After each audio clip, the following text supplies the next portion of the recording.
عارف يعني ايه فانكشن ويعني ايه لوب؟ بس اول لما بتفتح الايديتور ايدك بتتجمد. انت مش ناقصك تعليم، انت ناقصك بس سيستم للتفكير. تعال اقولك ازاي تحلل اي كود في 4 خطوات بس. اول خطوة وهي اللوجيك سينكينج، انك تمسك ورقة وقلم وتشرح الكود كأنك بتشرحه لعيل صغير. زي مثلا انا عايز اخد من المستخدم سنه واتاكد ان هو اكبر من 18 سنه وابعت له رساله ترحيب. الخطوه الثانيه وهي التفكيك. المشكله الكبيره بتبقى مرعبه، لكن لما تتقسم لمشاكل صغيره بتبقى تافهه. ده بالظبط اللي احنا هنعمله.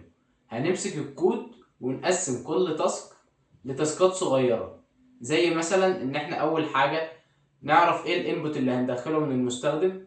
تاني حاجة ازاي نقارنه بال 18 سنة. تالت حاجة طباعة رسالة الترحيب.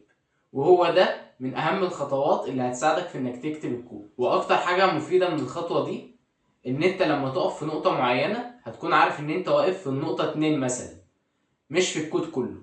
الخطوة التالتة وهي البحث الذكي، لان اي مبرمج شاطر لازم يكون باحث محترف، بحيث ان انت مش هتروح تبحث على ازاي ابرمج تطبيق فيسبوك، ولكن انت هتروح تبحث عن ازاي اربط الزرار ده بقاعدة بيانات في لغة اكس ايا كانت اللغة دي ايه، بحيث انك تبحث عن حلول للتاسكات الصغيرة اللي انت قسمتها في الخطوة اللي فاتت.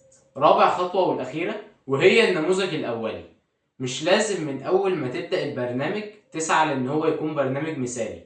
انت اول حاجة بتكتب كود يكون شغال، وبعدين بتبدأ تطور فيه حتى لو مش منظم، المهم ان هو يكون شغال.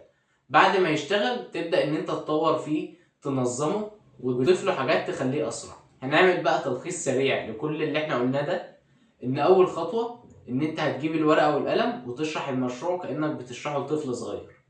تاني خطوة وهي ان انت هتفكك المشكلة دي لمشاكل صغيرة.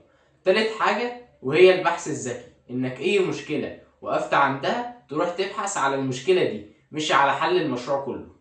رابع حاجة وهي النموذج الاولي، انك مش تسعى لان البرنامج يكون في اول نسخة ليه افضل حاجة، لكن ان انت بتقعد تطوره مع الوقت. وخلي بالك، تعلم البرمجة زي السواقة، طول ما انت قاعد على كرسي الراكب وبتتفرج على فيديوهات عمرك ما هتتعلم، لكن انت لازم تمسك المقود وتتخبط علشان تتعلم. جرب ال4 خطوات دول على اصغر مشروع عندك وقول لي عملت ايه. سلام.